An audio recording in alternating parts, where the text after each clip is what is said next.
What is up, guys? Welcome back to the Rip City Rundown podcast. The Blazers currently sit in the 12th seed of the Western Conference. They are 2.5 games. Nope, they're 3 games back. Okay, sorry. What is up, guys? Welcome back to the Rip City Rundown podcast. The Portland Trail Blazers are currently the 12th seed in the Western Conference. They sit 3 games back of both Phoenix and Dallas. We were recording this around 11:30 Eastern time on Tuesday, the day of this upcoming Cleveland Cavaliers game. The Dallas Mavericks just won last night with an Anthony Davis return. The Suns won on a game winner from Devin Booker versus the Milwaukee Bucks. So the Blazers are 3 games back. They don't have a tiebreaker over either of them.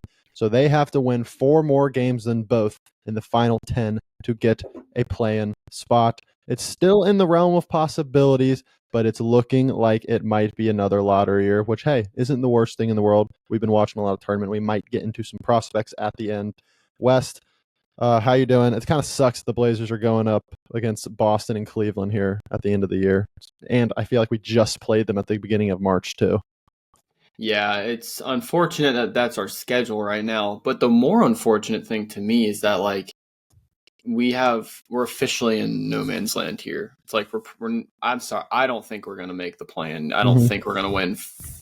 We would have to go 8-2, and the other teams have to go 4-6, which is very possible for them. But 8-2, I don't really see it happening. I'd have to look at our schedule. We can later in the pod, look at each game and be like, we can do some predictions, but I feel like we haven't really executed this season very well from an organizational standpoint. We are tied with the Spurs, so I guess we can, if we're eliminated with 4 games left, I would anticipate us seeing an absolute diabolical rotation for the final 3-4 games of just two-way guys. Yeah, I think the peak right now is obviously Washington, Utah, Charlotte, New Orleans, Philly, Brooklyn, Toronto are pretty much locked in behind us. Miami, who's on just an absolute tailspin, 1-9 in their last 10. They're 2 games worse than us right now. So right now we'd have 1, 2, 3, 4, 5, 6, 7, 8, 9. We have the 10th best odds, with probably the best case is get up to 8, I would say. But I don't necessarily want to talk odds. I feel like, and we can get into whatever we want to get into, but plan's still in play. The odds are better to make the plan than last pod. Me and Cody, of course, grabbed a little plus 1,300 to get the plan. It got all the way down to plus 700 a couple days ago. It's back up to plus 1,100, but still technically better odds than before. If you, as for you, based on where we're at now, what do you want to happen? Would you rather, of course, you want the Blazers to win. It'd be awesome. We make the plan, we go on a run. That'd be great. But of realistic things, would you rather make the plan, maybe win the first one, lose the second one, or just lose the first one? Or would you rather just say, I'd rather have the 8th best odds? Is there, based on where we're at now? What does going on a run mean? What does that mean? Because we're not going to win a playoff series. So what does that mean? I was saying, of course that would be the best option, is going on a run. But I'm saying, if your 2 hands are make the play-in, experience the play-in game, lose it, have the 11th best odds, or would you rather just say, screw it, I don't even care about that. I'd rather take the extra 4 or 5% and get the 8th best odds? I feel like because we're essentially 4 games back, if it's a 3-way, are we still not? I want to say we just 3-way might be different, but I think since we don't have it over both, it just won't even matter. The thing is that looking at the standings, Sacramento is in theory also, they're only a half game up of Phoenix and Dallas. So we're 4 games back of 3 teams. It's really 2 spots, 4 teams. So I really could say 2 spots, 5 teams, because the Spurs are tied with us as well. So I don't know. I think what I would want is, I think I'd rather have the 8th best odds, because there's always one team in the 7 to 11 range that will jump. But the minute you go to 11, 12, 13, 14, you're stuck there. And I just feel like this class is pretty good. At least when I'm watching March Madness and people are saying, or announcers are saying, this is a lottery pick, or we knew going in they're probably a lottery pick, and I watched them. All of them have looked the part. I haven't seen someone yet where I'm like, he's a lottery pick. I saw that a lot last year. Like, there's a lot of dudes that were lottery picks last year that probably shouldn't be in most years. So it's a strong class. I think I lean to wanting the best odds of getting up into that top 4, but it's tough because I'm taking it a game at a time. Like if we win tonight and the other 2 lose and we're 2 back with 9 to go, like okay, now I want playing. It's going to flip flop, but right now I think it's obviously going to suit the organization well. Okay. Is it going to suit I'll ask, this is an obvious question, but hopefully it puts things in perspective for everyone. Do you think it's more beneficial for the Blazers long term to win the play-in couple games, get the 8 seed, beat OKC in a series, lose in the second round, or get a top 3 pick this year? That's a tough question. I mean, it probably is the top 3. It's top 3 pick. It's probably the top 3, but I mean, I don't know. Sure, like it's experience is great, vibes are great, but like at the end of the day, like the players are the players, Yeah, I think based on where we're at this point in the season, I'd rather just like, if I was given 2 scenarios, I'd rather say I'll take the loss in the play-in. Just that's based on just you can watch the Blazers on ESPN for once. Pretty much. That would be pretty fun. I will go ahead and say I'll do my last podcast. I simmed the lottery with Cody, and I want to say we got either the 1st or 2nd pick, and we had like the 9th best odds at that point. Yeah, I mean that's so. I will do it right now. We have the 10th best odds. See, now we're simming the lottery, and it puts us at 10. But that was on the normal lottery. If I go to the mock draft and I sim the lottery from the mock draft, we stay at 10. Okay. Well, they have us taking Jace Richardson. And we're taking who? They have us taking Jace Richardson, nice 6'3" guard. Right. So I don't even know, like, if we were to say we'll get into prospects later. Yeah. Let's go through the schedule. I think that'll help. We play the Cavs. They're only 6.5, but I don't anticipate us winning that game. Yeah, let's see if they have anybody. They have anybody big out. They have to have people out. They are. I think they're on a 4-game skid, which hurts. I am not seeing no injury news yet. I mean, of course, Donovan Mitchell's out for them. Oh well, that's a big injury news. So that helps. But Donovan Mitchell was out when we played in Cleveland and we lost that game. But that was also in Cleveland. Aiden and Time Lord out for us. But Jeremy Grant's doubtful. Williams is big. Out till October 1st. What did I miss? He just had micro surgery. So stupid. I will still say the fact that, like, just look at this. I will say Joe Cronin, it's fine. But the 2 names we were wanting to trade during the trade deadline, Jeremy Grant, Robert Williams, we are having much more success without them in the lineup, and they also cannot stay healthy. I don't know. Robert definitely can't stay healthy. Jeremy, I think we're just keeping him out because he genuinely hurts the team at this point in the year. I will tell you, that's crazy, by the way. I will tell you our season. I'll tell you right now, if we potted Thursday night, which we won't, but Thursday night, Friday morning, I can 100% confirm if we're out or not, because we are 4 back of the 3.5 of the Kings, essentially 4. The Kings play the Thunder tonight. See ya. You're not winning that game. See ya. Then we play the Kings on Thursday. Yeah. If we win, we're there. If we lose, goodbye. I'd probably agree. Let's look at our schedule specifically and see like what is a realistic and then what is a best case scenario finish. All right. Realistic. I'm gonna say we're gonna lose to the Cavs. I say the rest of March it's probably a 1-2. Cavs, Kings, Knicks. Like realistic, that's a 1-2. I'd say 1-2, and then we have a nice little. I'm gonna say we beat the Hawks. I'm gonna say we beat the Raptors. Yeah. I'm gonna say for those 5 games we go 4-1. Okay, 4-1. So 5. I'd say most realistic is say we match the 4-1 with the 1-2. That's not most realistic. Okay, sure. You can. It's realistic optimism. I'll say looking at the 7 games in April: Hawks, Raptors, Bulls, Spurs, Jazz, Warriors, Lakers. 5-2. Best case realistic is 5-2, and then match it with the 1-2. That's a 6-4. Because those last 2 teams are probably going to rest. If the Lakers, well, it's tight at the top, but if the Lakers have a chance to rest, like, they're really not that. Their team's not good without their two stars. Oh yeah, we saw that. We did see that against the Bulls, and they were playing actually in that game. Yeah. So yeah, see, that's what I'm saying. Like 6-4 is just that's not getting it done. So we're gonna have to go probably 2-1 here to end March, and then we're gonna have, and then 5-2 would be 7-3. That's a little more likely. But yeah, like the Hawks, Raptors, Bulls, or sorry, Knicks. It really starts with the Kings. My gosh, we have a big road trip. That's so dumb.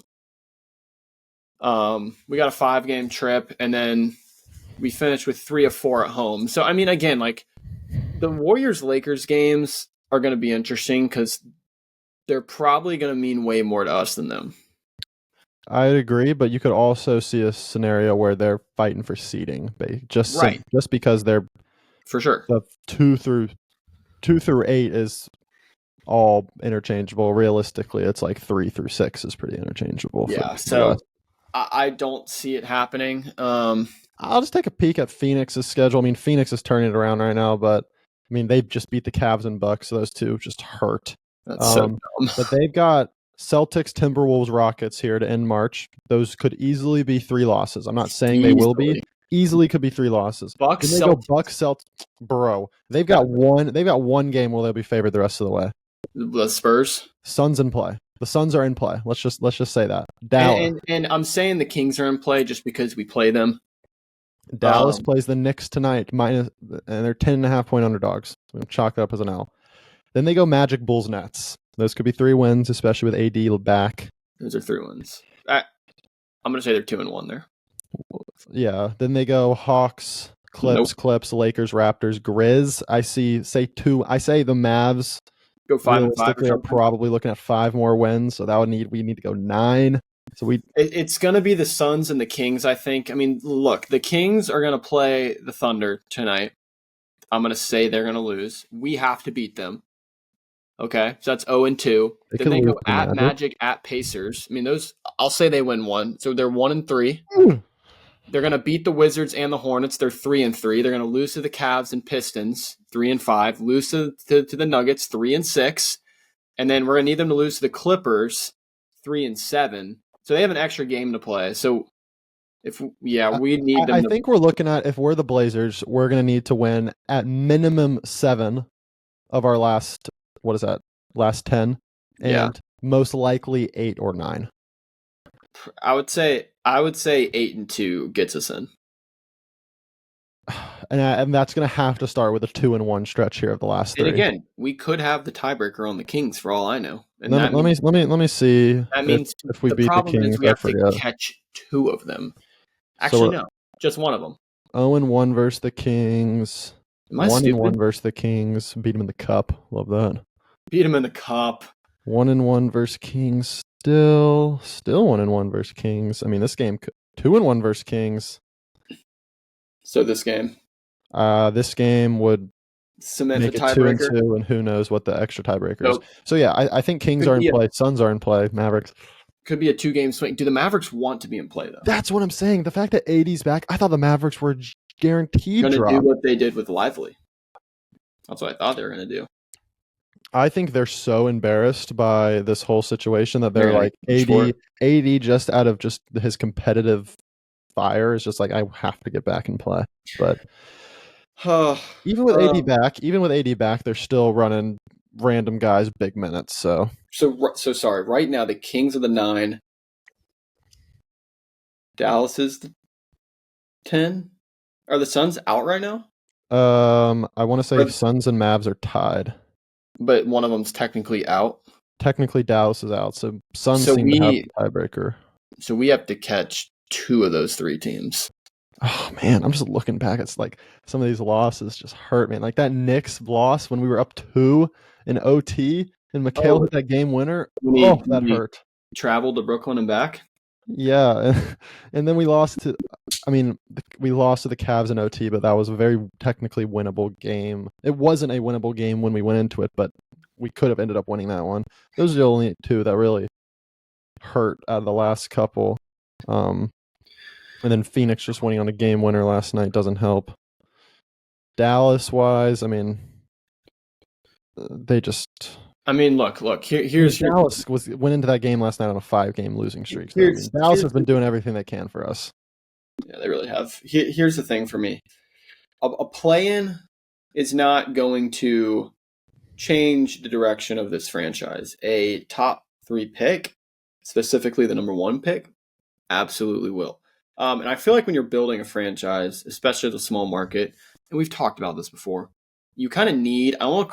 You can call it luck. You can call it just like you just need something that like changes your like. Getting Cooper Flag this year would completely change our franchise and put us in a window of winning. I'm not going to say win now window. A window of winning, however you want to determine what winning means, for the next like 10 years. At least while he's on his rookie deal before he decides to leave for LA or something, which, will probably end up happening. But those are the things you like as a small franchise you need. So that's why I kind of want. I don't know. There's probably a couple percent difference between 8th and 10th for the number 1 pick. But I feel like we should be about maximizing our odds at that, and we just haven't done that this year. Now we are 32-40. Like this is gonna. The funny thing is this could be our best year since the playoffs in 2021. Yeah, that's kind of crazy. Okay, so here's where we realistically can get as high as the 8 odds. We obviously can go as far down as 14. That's assuming we don't end up making the playoffs if we were to make the plan. 8th is so much. 8th, we're currently at 10th. 10th and 11th have the same odds, just all around pretty much. 2.5 at the first pick, 2.7 second pick, 3, and then 3.4 at the 4th pick. So very low odds.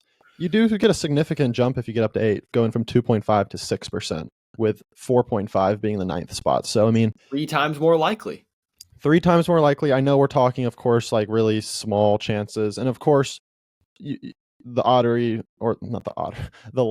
odds are kind of weird how you can only, if you're going to jump, you can only jump to the top 4. It's not like we can jump from 10 to 6. I don't love that. I kind of wish they literally just like, every single pick, if you have a 2.5% chance, you have 25 balls out of 1,000 in there. And it's truly like that, but it's kind of weird the way they do it with all the numbers. I feel like you got to, at this point, they have committed to, I guess, trying to make the plan. So you go for that. But like, if we lose tonight and the Mavs win, you should tank for the last 9 games. You should go 0-9. Here's the problem. We're and this is, I don't think Joe Cronin coming out of the All-Star break was like, let's go make the plan. That's not Joe Cronin's idea. This is all Chauncey. I mean, Chauncey's in the final year of his deal. He's trying to like prove that he can be a coach in the NBA for whether that's the Blazers or another team. Like, this is the problem when you have 2 different directions with your coaches. You don't give the coach this insurance, at least publicly. Maybe there is private assurance, but you don't give him that assurance going into his final year of his contract. And then he's like, okay, well, what am I supposed to do? I don't want to continue this losing thing, because for all I know, if I keep losing, they're just going to send me out the door. So I am just really happy with the way the Blazers have played recently. Like honestly, as crazy as it sounds and as good as maybe the number 1 pick would be different, but say we tanked this year, we looked mid, Scoot looked the same as was rookie year, Deni was just a normal role player, and we got the 3rd best odds, and we ended up with Ace Bailey or something, I'm more hopeful where we're at now if we ended with the 10th. I agree. If we ended with Cooper Flag and looked bad this whole year, maybe that'd be different. I agree. I want to say it would, but I think we're seeing like Tumani is turning into an all defensive player. Deni, I mean, Cody just texted us the other night. He thinks Deni might be the guy that can turn into a star, and like has real legs to it. Like this man, I want to pull up his splits. Contract's insane. Scoot, I mean, I love the Bill Simmons and Ryan Russillo podcast. They're all in on Scoot, and they're talking about like, hey, Scoot stock kind of nice right now. It's not too bad. Sharp has looked pretty good. Klingon has looked solid as a rookie. We're just doing things that I wasn't expecting this year, and while you're talking, I do want to pull up just Deni splits over the last however long. It's crazy. Of course, there's the caveat of March basketball, but it's still crazy. I agree with you though, because I feel like seeing some on-court success kind of proves that we've taken a step. Like we have the talent in-house now, but we still are.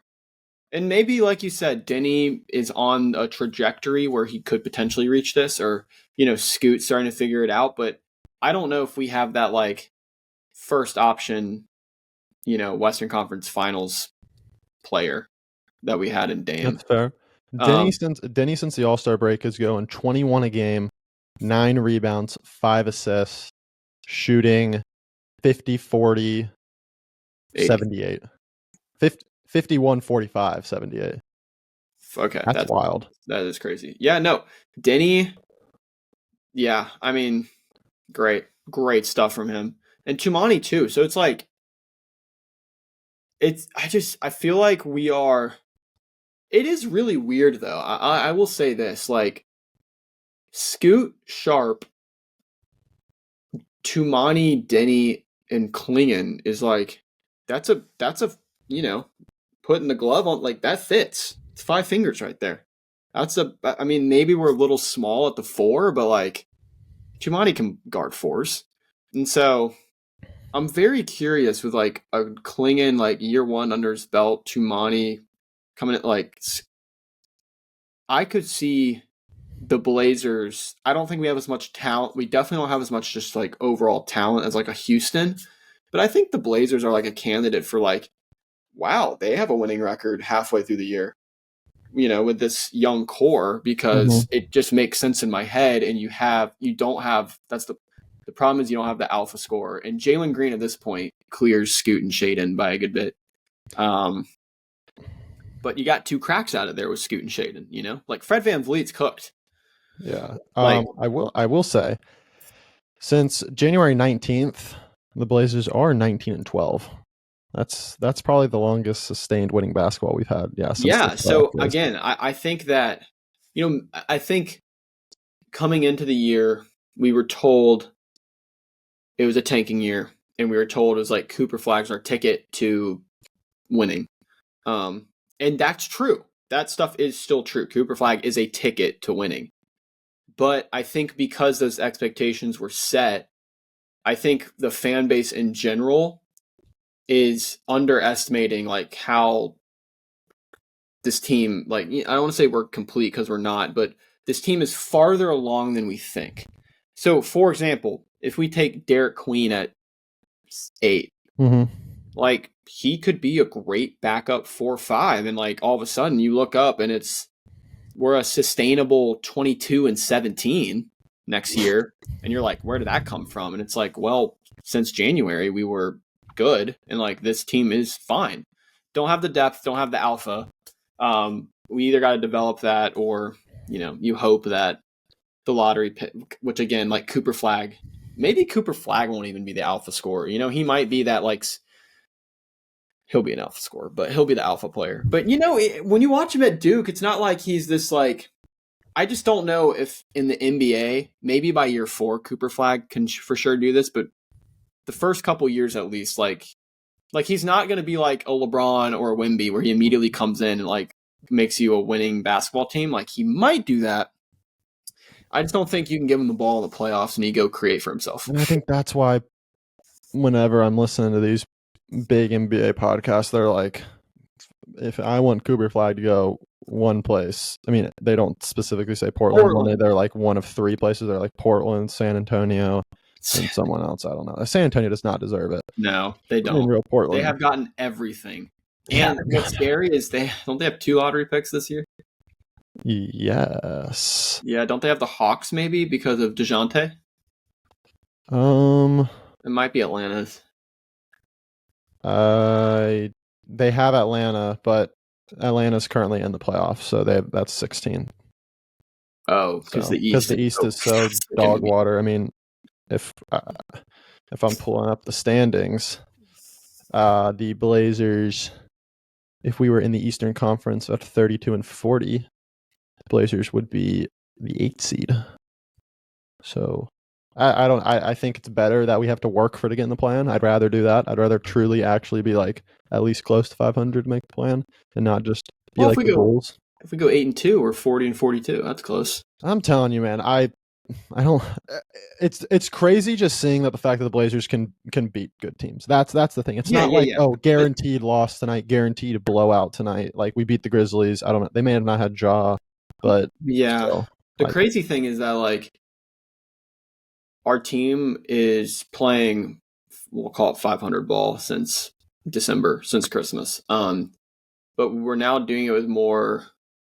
We're just so used to this like just very pretty, but like underdog, like, oh, we have two small guards who just give buckets. We just got to outscore teams. They're, hero ball.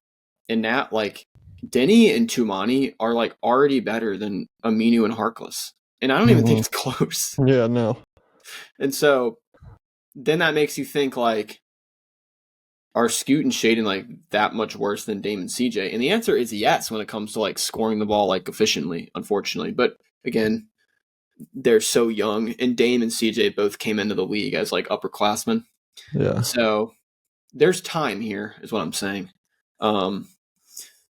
We can talk about this later. I don't want to talk about this now, but I mean, like Ant, Jeremy, Ayton. I'm curious what we do there because I feel like we held the cards on Jeremy too long. Like the Jeremy thing. I mean, we kind of have an ongoing joke. That anytime I see Jeremy's not on the active roster, when he's out, it's like, oh, Blazers, like, good shot, Blazers win tonight. And I'd love to see our record without Jeremy. 5 years, $150 million, by the way, guys. Trailblazers record. I wonder if this will be screwed at all. This season, I do not need all time. We're 10-15 without Jeremy this season since January 19th. We're 7-7, and once we've played good ball, which is worse, but it's fine. He's also lost us some games. I think we just look back at a couple individual games where Jeremy had some rough shooting performances, and then I also just don't like how when Jeremy plays, it takes away from the Deni and Tumani pairing because Jeremy starts and then somebody doesn't get a lot of playing time, whether that's Tumani, whether that's Deni, whether that's Sharp. So yeah, the Jeremy thing kind of hurts. Ayton, honestly, I think this team would be better if we had Ayton going right now. I think we're hurt by our lack of size when it comes to just like Klingon just has poor conditioning, and I love Duop, but yeah, Duop just doesn't do it for me. Of course, don't even get me started on Robert Williams. Maybe truly he had no trade market.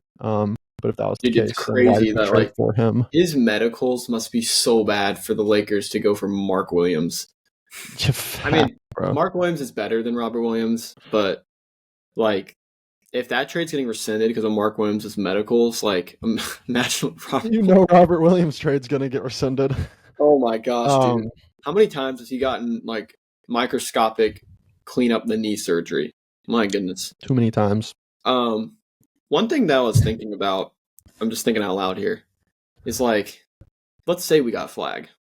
Like, this is a genuine question. He obviously starts, but like, who does he start for? Deni? Tumani? I think you have to do probably Denny's like just the best six man in the league. Yeah, okay. Or you you go Deni and you close with Flag at center. Probably, yeah, and Klingon. Oh, Deni and oh my gosh, Flag and Klingon together, just two Northeastern boys, just two white guys, Northeastern white guys in Portland, bro. Like that just makes sense. I will say, this is so off topic, but I was listening to Russillo. He was talking about the Blazers, and he was like, "Oh yeah, Scoot's great." And he was like, "I mean, Blazers are fun, man. You want to know someone on that team that's excited to see?" Or, oh God, this is just not gonna. He was talking about just all the players on the Blazers, and he was like, and they just got some weird guys getting minutes. I mean, you see Chris Murray out there, even Delano Banton. Who's more excited to see a shot clock expiring than Delano Banton? He's like, this is my time now. Like Banton's getting real fourth quarter minutes for this team, don't even get me started when he has the ball. I just Sometimes Chauncey will leave him in until like 5 minutes left in the fourth, and I'm like, why is he still in the game? He is worse than Cam Thomas. I don't know what I don't know what game it was, but moving on to Chris Murray, he had a couple pretty nice little aggressive dunks, and I was like, oh, I didn't know you had that, didn't you? Starting to turn a page. Yeah, I don't know. But I mean, can we fantasize about these guys that could get on our team? But yeah, can we talk about a couple prospects? Yeah, let me look at just the that are in the tournament mock draft. I don't want to talk about the Rutgers guys. Yeah, Rutgers guys. Nah, I mean they're going top 4. They're both great. They're not in the tournament. I don't care. I'm looking at a guy that I'd be interested in. I'll focus on forwards right now. Actually, I'll just say everybody, and I'm going to name a player, and you just say yes, no. Like, would you be interested in them? Okay. Well, I'm interested in all of them, but okay. Coop. Yes. We'll just pair the Rutgers guys together. Actually, Dylan Harper. I mean, Dylan Harper is like, yes, but for us, like, it sucks that Scoot Henderson's pootiness is taken. Probably not. Probably not. No. And we probably won't even be in a position to take him. If we pick second, I think we pick Ace over Dylan Harper. Which, by the way, is just Brandon Miller, Scoot Henderson vibes from 2 years ago. I love Ace. I'm not gonna lie. He's just got the size. He's got the what do you call it? The not the metrics. He just has the what's the word? He's got the measurements. Measurements. Measurables. He's got the measurables. He's got nice, tough shot making ability, and he's got the size. He's skinny though. I thought you were about to say he has a nice body. I was like, Edgecombe out of Baylor. Yes, love him. Yeah, I think he's pretty good too. Absolute athletic animal. Yakahonis. Again, like honestly, no, just because of the. But again, it's like yes, because we need ball handling on this team. If Simon Sure. He's 6'6" too. He's probably the best guy in the class at running pick and rolls. Yeah, that's fair. A guy I kind of like. They have him at 6 right now. I'd be interested. Get some more shooting on this team. How about Knips? Oh, Con Knipple? Yeah, Knips. Knips. Yeah, I mean, the thing... this is going to sound a little weird, but the thing with, like, him and Liam McNeely, it's like, when you watch them play basketball, you think, on a screen, they're, like, 6'2" white guards. But they're big. Which I'm right about the white part. I'm wrong about the 6'2" part. They're both, like, 6'7", 6'6". So, I mean, they're swing guys. I'm afraid they're going to be Kevin Herters, and I don't want that on the Blazers. Fair. All right. What about Malawak? Yeah, I think he's another Duke big that will be fine in the league. He'd be a great backup long term to Klingon. So sure, you know me, I like size. Trey Johnson out of Texas. He feels a little Shaden Sharpie to me. Yeah, just pure scorer, 6'6", freshman. Stud though, but I do think something we've talked about a lot in the past is like, we have our guards. We don't need him. I think at this point, you take your best player available. We have good players at each position where there's no like. What do we do? Or there's no. Igor Demon. I don't like him at all. Eagle. A couple other guys. Obviously, you mentioned Queen out of Maryland. He'd be a fun little possible guy to grab. He's got the ball handling. He's listed as a center, but I think he could play some 4 if necessary. He's got some playmaking in him. Yeah, he does. He's good. He kind of well, I'm not going to say that actually. Never mind. Asa Newell out of Georgia. Nothing. I mean, he's just. I'd rather have Matt. Well, he can stretch the floor. The problem with Georgia is, I mean, you go down 27-4 to Gonzaga. It's like, am I going to watch you? No. Yeah. There's nobody else just that jumps off the page for me. I mean, Proctor going to be a second rounder. Proctor, they don't have in here until the second round. He's had a great tournament so far. Dude, he's been insane. Walter Clayton, they have as a second rounder. That's crazy. It's just youth. The first rounders are just young. What about JT Toppin? Is he on draft? They got him at 32. They got even like Isaiah Evans in here at 40 from Duke. What They've about got Ian Jackson, Drake Powell in here. Drake Powell's in here, dude? I don't know if Drake will go to the draft. Ian Jackson will. I don't know, dude. Maybe. I feel like all the UNC guys should, come back a year. They got Broom at 26, Danny Wolf 22. What about like Grant Nelson or any of the Bama dudes? I'm not seeing any Bama dudes at all. They're buns. Jace Richardson, Mark Sears at 69. Mark Sears at 69? Yeah. Is there even a 69th pick? No, this is just a big board to 78. So, what about like Mr. 3 for 17? Oh, I don't see him in here. Are there any Zags guys? I feel like they're all pretty old, so probably not. I do not see any Zags. What about like it's just crazy because like you got to be young. So like Chaz Lanier. Yeah, he's in there at 51. Like 51. Chaz Lanier. It's crazy. Yeah, even like Ivasic from Arkansas, 68. That dude is so poor. Yeah, he sucks. Kobe Bryant. What about like Boogie Fland? Boogie Fland is in here, and so is Tiero. They're 30 and 31. Neat Clifford, 29. Caravan, 36. Cockburner, 39. McNeely? McNeely's 17. Wow. But yeah, Igor is 15.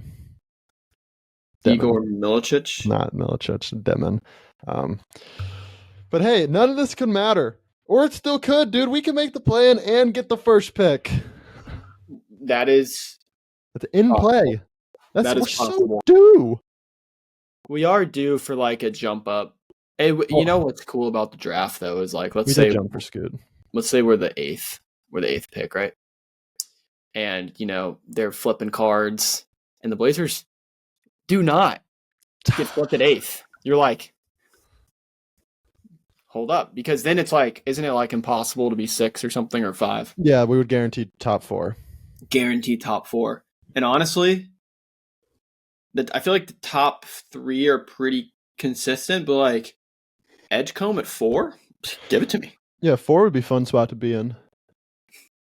And you know how we always talk about, hey, 4, we could trade back. We could trade. We could trade. We could trade. No one trades. We don't trade. The pick. Would you trade Simon's pick 4 and Ayton for Zion? I was thinking, no, I wouldn't. Fair. You know what's? Yeah, this is off topic, but I don't know how I never saw this, but for the first time yesterday, I saw the edit to us about Zion. Leave my sweater on the floor. Bro, the top comment is about me being like, I don't agree with it. He's a real one. Yeah. I was being so sarcastic too. You're like, I don't agree with it, but Zion. Leave your sweater on the floor. You see all the LeBron songs? Yeah, I have. Have you seen the Vegas? They got Luka Don. I'm talking about the man on the Lakers. So dumb. Have you seen the Katy Perry one? I've seen I kissed LeBron and I liked it. And then they're like, it felt low wrong. It felt low right. It's so bad. What's the meme where it's like, I ran a race, something, I was sprayed with mace. And then it's Stephen A. Smith going, then the next thing I knew, right in front of me, LeBron came up. All right. I got nothing else. That is all I have. Ain't that what they do? Scooby-Doo. Who are you? Lakers of 5. My favorite one is Tracy McGrady, Tom Brady. Yabba dabba doo, Bama, no Navy. Or it might be time to cut. Might be time to end. Opening day is Thursday for the Braves. Did you know that's cool and that's great? Is our opening day starter Schwellenbach? I'm sorry, Strider's not ready, and Fried is in freaking New York. Right. Is it Schwelly? Is it Bryce Elder? Did we trade Ian Anderson Yeah. for like Jose Suarez or something? Oh, it's Chris Sale. Oh, it's Chris Sale. That's a great point. Chris Sale's pretty good, huh? We also re-signed Jesse Chavez Dude, this for the guy. 7th time. Hey, our lineup is gross. Yeah, that's a good point. If like guys like Sean Murphy and Olsen would take the blindfold off when they are at bat.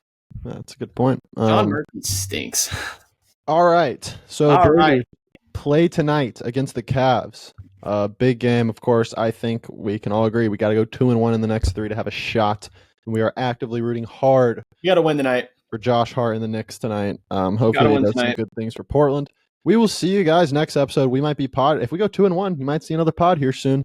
Yeah, that's all we got. So thank you for tuning in. We'll see you guys next time. Peace.